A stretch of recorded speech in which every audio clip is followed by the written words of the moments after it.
Hello guys, இன்னைக்கு நம்ம பார்க்க போகிறது த அன்அவர் ஆல்டர் மாஸ்டர் எபிசோட் 2 தான். என்ன ஆச்சு இதில் போடுறேன்னு கேட்குறீங்களா? அதை வந்து நான் கடைசியாக சொல்கிறேன். அதனால வீடியோக்கு மறக்காமல் ஒரே ஒரு லைக்கை கொடுத்துருங்க. ஏன்னா அப்போ தான் நிறைய பேருக்கு ரெக்கமெண்ட் ஆகும். நீங்கள் இதுக்கு முன்னாடி போட்ட எபிசோட தெரியுங்கன்னா டிஸ்கிரிப்ஷன்லையும் கமெண்ட்லேயும் லிங்க் இருக்குது, போய் செக் அவுட் பண்ணிக்கோங்க. சரி வாங்க, நம்ம டைம் மிஸ் பண்ணாமல் எப்பிக்குள்ளே பார்க்கலாம். எப்பிக்கோட ஸ்டார்டிங்லேயே அந்த எஸ் ரேங்க் பார்ட்டி அந்த கில்டோட லீடரால் ஃபயரை ப்ரொடியூஸே பண்ண முடியல. சீக்கிரம் என்ன ஹீல் பண்ணு, என்னன்னு தெரியல, என்னோட யூஷுவல் பவர் உனக்கு செலுத்த முடியல. அடே புதுசா சேர்ந்த பொடிப்பாயிலே, உன்னால ஃபயர் மேஜிக்க பண்ண முடியல, ஏதாச்சும் ஒண்ணு பண்ணுடா. ஆனா அவனாலயும் அங்க எதுவுமே பண்ண முடியல. அங்க சைட்லயே அந்த பொண்ணு சொல்றான், அவ்வளவுதான் இந்த பார்ட்டி வந்து முடிஞ்சிச்சுன்னு நினைக்கிறேன். இதுக்கப்புறம் நம்ம ஹீரோ காட்டுறாங்க. அவன் ரொம்ப ஷாக் ஆகுறான். நான் ராயல் கோர்ட்டுக்கு இவன் வந்து ஒரு டைரக்டரா இருக்கணுமா? அம்மா இந்த விஷயம்லாம் எப்படி ஏற்பட்டது? அதுவா நான் கிறிஸ்டலை விற்க போனல, அவ வந்து என்னோட ஃப்ரெண்டு தான். ராயல் கோர்ட்ல ஒரு ஹாபியோட ஒரு மேஜாவ இருக்கா. ராயல் கிறிஸ்டலை பார்த்தோன்னே தான் அவ இந்த மாதிரி சொன்னா. ஆனா நீங்க என்ன சொல்றீங்க, அவ தப்பா கிப்பா ஏதாச்சும் சொல்லிட்டாளா? நானும் ஸ்டார்டிங்ல அப்படிதான் யோசிச்சேன். ஆனா இதுல வந்து உனக்கு விருப்பம் இருக்கா? ஆனா நம்ம கேட்டுக்கு மத்தவங்க மேல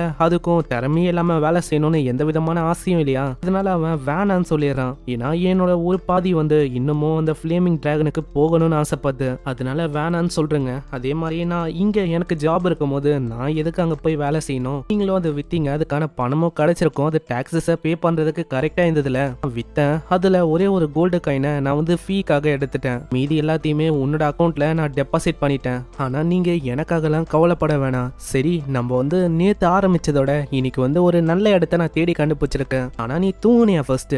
நான் வந்து ஒரு 6 ஹவருக்கு தூங்கினேன், அதனால பிரச்சனை இல்லை. ஆனா இதுக்கே அவ கணக்கு போட ஆரம்பிக்கிறான். ஏன்னா இந்த வீட்டையே அவன் பில் பண்ணிருக்கான். 5 ஹவர் அதுக்கு போக இதுக்கு போக இவனுக்கு எப்படி இந்த தூக்கம் சரியா போகும்னு. இவளுக்கு என்ன தெரியாதுன்னா, நம்ம ஹீரோ அந்த பார்ட்டியில இருக்கும் போதே ஒரு 4 ஹவர் தான் தூங்குவான். ஏன்னா இந்த மாதிரி வேலையில இருக்கவங்க எல்லாத்தையுமே அவங்க தான் பண்ற மாதிரி இருக்கும். சீக்கிரமா தூங்கவும் அவங்க போகணும். நீங்க ஒன்னும் கவலைப்பட வேணாம், நம்ம அந்த ஏரியாவுக்கு போகலாம். இதுக்கப்புறம் அவங்க அந்த ஏரியாவுக்கு போறாங்க. அவ எங்கன்னு கேக்குறா. நம்ம வந்து போன இடத்துலயே நம்மளுக்கு நிறையவே கிடைச்சதுல, அங்க 50 மீட்டருக்கு தோணா நம்மளுக்கு இன்னமும் கிடைக்கும். 50 மீட்டரான அவ ரொம்ப ஆச்சரியமா வரா. இதுக்கப்புறம் அவங்க தனித்தனியா தோணவும் ஆரம்பிக்கிறாங்க. அவளுக்கு தனியா ஊரே கிடைக்குது. அது ரொம்ப பெருசா இருக்கு. இதை வித்தா கிட்டத்தட்ட 3 கோல்டு காயின் வந்து எனக்கு கிடைக்கும். அவன் கிட்ட சொன்னாலே போதும், இவன் வந்து மேஜிக் கிறிஸ்டலா ஃப்ரீயாவே மாத்துவான். அதுக்கப்புறம் என்னால என்னோட கோலை அடைய முடியும். இல்ல நான் வந்து அந்த இன்னோசென்டான பையனை நான் வந்து யூஸ் பண்ணக்கூடாது. இதுக்கப்புறம் அங்க போகும்போதே அவ யோசிக்கிறான், இந்த வாட்டி நம்ம கேர்ட் வந்து கண்டிப்பா ஒரு மைனியை உருவாக்கினாலும் அதுக்கு நான் ஆச்சரியப்பட தேவையில்ல. அங்க போய் பார்த்தா அதே விஷயம் தான் இருப்பது. நினைச்சேன் போய் பார்க்கும் போதும் அங்க வந்து லேம்ப்ஸ் எல்லாம் இருக்குது, இருந்தாலும் பிரகாசமா இருக்கும் அந்த இடம். நான் எதிர்பார்த்த மாதிரி தான் விஷயம் இருக்கு. இருந்தாலும் இதோட அகலம் அது நம்பவே முடியல, எவ்வளவு பெருசா இருக்கு.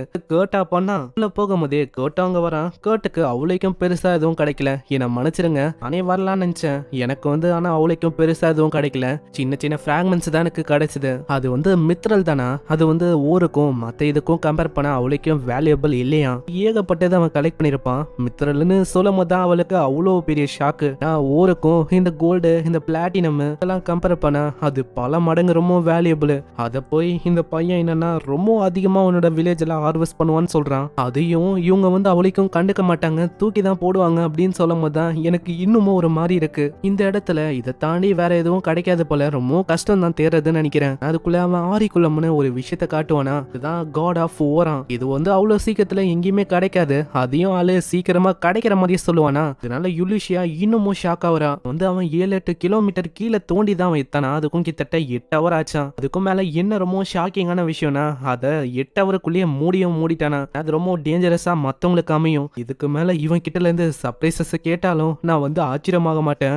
அந்த அளவுக்கு இவன் எனக்கு சர்ப்ரைசஸ் கொடுத்துக்கினே இருக்கான். இதே மாதிரி அந்த டனலை பாக்குறாங்க. அந்த டனலை தோண்டி அவன் மறுபக்கத்துக்கே போயிட்டான். அவங்க 2 நாளா இதை வந்து பண்ணிருப்பாங்க. ஷமீலா டவுன்ல இருந்து லாட் டாக்கோனியா அந்த டவுன் வரைக்கும் இது கனெக்ட் ஆகுது. யுலிஷியா இந்த டிராவலர்ஸ் மர்ச்சன்ட்டுக்கு பர்மிட்டை கொடுத்துருக்கா. இதனால மெயின்டெனன்ஸுக்கு ஃபீ அவங்க கொடுத்தா போதும், அது வழியா எங்களுக்கும் பணம் வரும். நம்ம யுலிஷியாக்கு டாக்ஸஸும் மெயின்டைன் ஆயிடும். அப்புறம் நம்ம கேட்ட முன்னாடியே போகும்போதே அங்க பின்னாடி அந்த பொண்ணு வரா.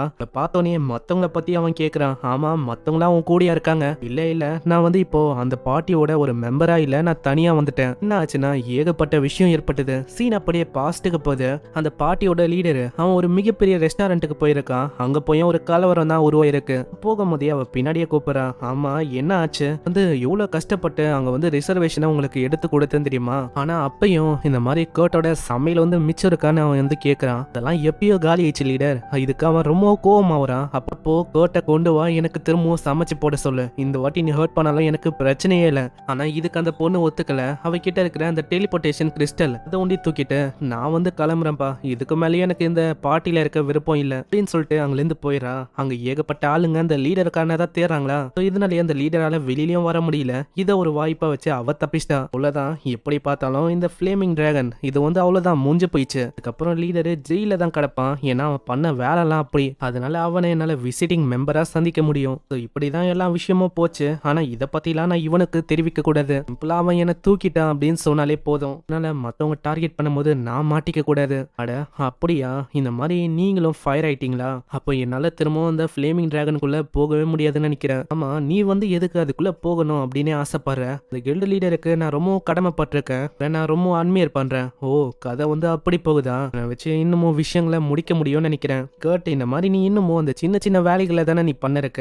உனக்கு ஒர்க்கு தானே தேவைப்படுது. ஆமா, அதே தான் எனக்கு தேவைப்படுது. ஒரு ஒர்க் ஷாப்புக்கு ஆளுங்க வந்து தேவைப்படுறாங்க. உன்னால அங்க வந்து ஒரு உதவியா இருக்க முடியும். உன்னை என்னால ரெக்கமெண்ட் பண்ணி விட முடியும். அதுக்கு அவனும் ஒத்துக்கிறான். அங்க ஒரு மேப்பை கொடுக்க அவன் ரொம்ப சந்தோஷமா அங்க போக ஆரம்பிக்கிறான். இது ஒரு நல்ல விஷயமா இருக்கு. ஏன்னா கிரேட் ஸ்டேஜுக்கு அப்ரண்டிஸா இருக்குது ஈஸியான வேலை இல்லை. இப்போ நம்ம ஹீரோ போற இடத்துல medicine, magic crystal, magic sword, device இந்த மாதிரி ஏகப்பட்ட விஷயங்களை கிரியேட் பண்ணுவாங்க. இதுலயும் ஹெட் ஆஃப் த அட்டேலியருக்கு அஃபிஷியலாவே பர்மிஷன் இருக்கும். உங்களை தான் அட்டேலியர் மேஸ்டர்னு சொல்லுவாங்க.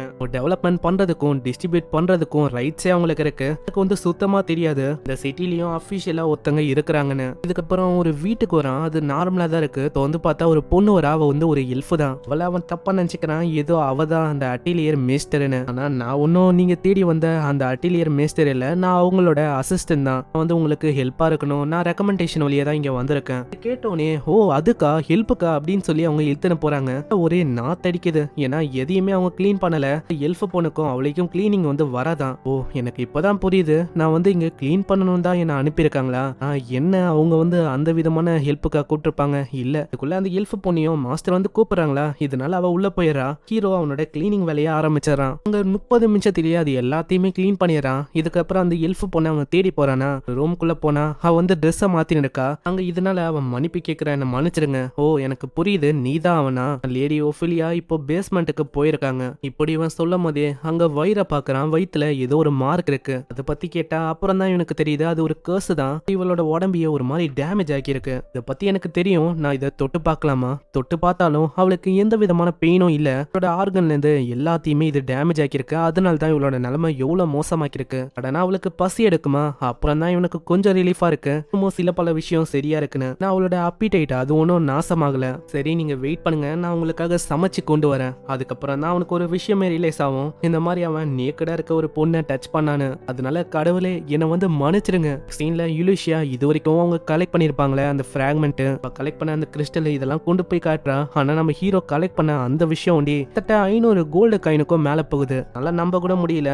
அந்த ஆரிக்குலமும் அதெல்லாம் உண்மையிலேயே நீங்க கண்டுபிடிச்சிங்கன்னு. ஆனா இந்த மாதிரி ஒரு மாஸ்டர்ஸான எங்கான ஒரு பையனை இது வரைக்கும் அவங்க வந்து கண்டுபிடிக்கல. அப்படி கண்டுபிடிச்சானா கண்டிப்பா கடத்தப்படுவான். நான் அவனை கொல்றதுக்கு கூட ஆர்டர் கிடைக்கவும் வாய்ப்பு இருக்கு. பையனை பத்தி உனக்கு எப்படி தெரியும்? இவன் வந்து ஃபிளேமிங் டிராகன்ல இருந்து இப்போ வந்துட்டானா? இப்போதான் நானும் கேள்விப்பட்டேன். ஃபிளேமிங் டிராகனோட லீடர் வந்து பையனை தேர்ந்து இருக்கானா. ஸோ அதனால நீ இதுக்கப்புறம் என்ன பண்ண போற அந்த பையனை வச்சு? அவனுக்கு நான் ஒரு பாடி கார்டு ஜாபா தரலான்னு இருக்கேன். ஆனா இப்ப கேள்வி என்னன்னா இதுக்கு எப்படி ஒத்துக்க போறான்? அவன் பண்ற வேலை அவனுக்கே தெரியல எந்த அளவுக்கு ரொம்ப வேல்யூபிள்னு. இதுக்கப்புறம் அங்க ஓஃபிலியா வந்து பாக்குறாங்களா? அதை பார்த்து அவங்க ரொம்ப ஷாக் ஆகுறாங்க. ஹீரோ மன்னிப்பு கேட்கறான். என்ன மன்னிச்சிருங்க, நான் வந்து உங்களை கேட்காமலேயே உங்களோட கிச்சனை யூஸ் பண்ணிட்டேன். நீ வந்து அந்த பொண்ணை மீட் பண்ணியா என்ன? ஆமா நான் வந்து மீட் பண்ணேன். சரி இதுக்கப்புறம் நீ வந்து பேசக்கூடாது அந்த பொண்ணு கிட்ட, ஓகேவா? ப்ராமிஸ் பண்ண. இதுக்கு அவன் ஒத்துக்கிறான். இன்னைக்கு ஒர்க் நீ பண்ணது போதும், இந்த அதுக்கான காசு. இதுக்கப்புறம் அவன் போயிடுறான். அங்க அந்த கேர்ஸை பத்தி தான் அவன் யோசிக்கிறான். நெக்ஸ்ட் சீன்ல அங்க போய் அந்த பொண்ணையும் மீட் பண்றா. மத்தவங்கள அப்படியே விடக்கூடாது. இதை பத்தி மத்தவங்களுக்கு தெரிய வந்தா இது ஒரு கெட்ட செய்தியா இருக்கும்ல.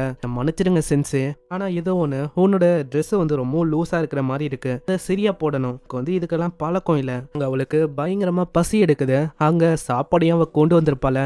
அதை அவ பாய்சன் இருக்கான்னு செக் பண்ண போறா. அட சென்ஸே, நீங்க அதெல்லாம் ஒண்ணு பண்ண வேணாம். அந்த பையன் தானே ரெடி பண்ணா. அப்போ இது ஓகே தான். இப்படி நீ சொல்ற? என்னோட கணிப்பு தான், வேற என்ன?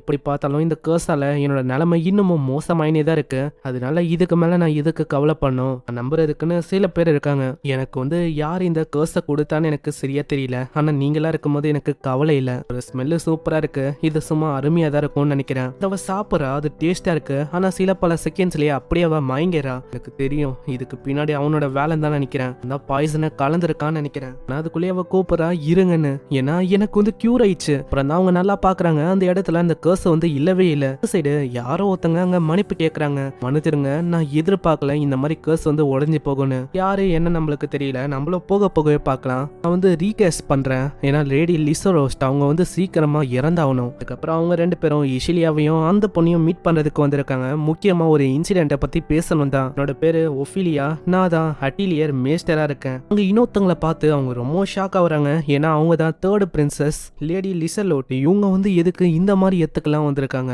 நான் என்ன கேள்விப்பட்டேன்னா இவங்களுக்கு ஏதோ ஒரு இல்னஸ் வந்து இருந்தது அப்படின்னு நான் கேள்விப்பட்டேன். அது ஒன்றும் இல்னஸ் எல்லாம் இல்ல, அது ஒரு கேர்ஸ் தான். இவங்களை எலிமினேட் பண்ணணும்னு யாரோ ஒருத்தங்க பாக்குறாங்க. என்னது அப்படியா? ஆமா, பிரின்சஸ் பிரான்ஸ்கோக்கு மேரேஜ் நடந்திருக்கும். அதுதான் ஒரு சிம்பிள் ஆஃப் பீஸா இருந்திருக்கு இந்த ரெண்டு நேஷனுக்கும். அதாவது நீங்க சொல்றபடி பார்த்தா அந்த பீஸை வந்து யாரோ ஒருத்தங்க டிஸ்ட்ராய் பண்ணணும்னு பாக்குறாங்க. அதானே? ஏன்னா யாரோ ஒருத்தங்க ஒரு பொரிய வச்சு எல்லாத்தையுமே ஆரம்பிக்கணும்னு பாக்குறாங்க. ஆனா நீங்க எதுக்கு வந்திருக்கீங்க எனக்கு நல்லாவே புரியுது பிரின்சஸ். ஏன்னா நீங்க வந்து கண்டுபிடிக்க பாக்குறீங்க யாரு வந்து இந்த கர்ஸை என் மேல அனுப்புனான்னு. அதானே? நீங்க என்ன நம்பலாம். ஆமா, அதுக்காக தான் உன்னோட பவர்ஸை நம்பி தான் நாங்க வந்தோம். ஆனா ஏதோ ஒண்ணு அந்த பவர்ஃபுல்லான கர்ஸையே நீங்க வந்து உடைச்சிட்டீங்க. நீங்க உண்மையிலேயே வேற லெவல் தான். அதெல்லாம் ஒன்றும் இல்லை. நான் நன்றி சொல்லணும்னா அவனுக்கு தான் நான் சொல்லணும். ஏன்னா அவனால் தான் என்னால் உடைக்க முடிஞ்சது. இந்த பையனோட பேரு கூட கேட்டுன்னு கேட்டோன்னே அவங்க இன்னமும் ஷாக் ஆகுறாங்க. இங்கேயே இந்த எபிசோட முடியுது. அதே மாதிரி இந்த எபிசோட ஏன் இந்த சேனல்ல போறேன்னா அதுல வந்து ஒரு மான்வாவை போட்டிருப்பேன். அதுக்கு கைட்லைன் ஸ்டைக்கர் சம்மந்தமே இல்லாம தந்துட்டாங்க. அதனால ஒரு வாரத்துக்கு என்னால எதுவுமே அங்க பண்ண முடியாது. இந்த வீடியோக்கு மறக்காம ஒருத்தவங்களும் லைக் போட்டுருங்க. அதே மாதிரி முடிஞ்சா ஷேர் பண்ணி விட்டுருங்க. அப்பதான் நிறைய பேருக்கு ரீச் ஆகும். நான் உங்களை நெக்ஸ்ட் எபிசோட சந்திக்கிறேன். நெக்ஸ்ட் எபிசோட எல்லாமே அந்த சேனல்ல தான் வரும். ஸோ அதனால கவலைப்படாதீங்க. நான் உங்களை நெக்ஸ்ட் எபிசோட்ல சந்திக்கிறேன். தேங்க்யூ ஃபார் வாட்சிங். சைனரா.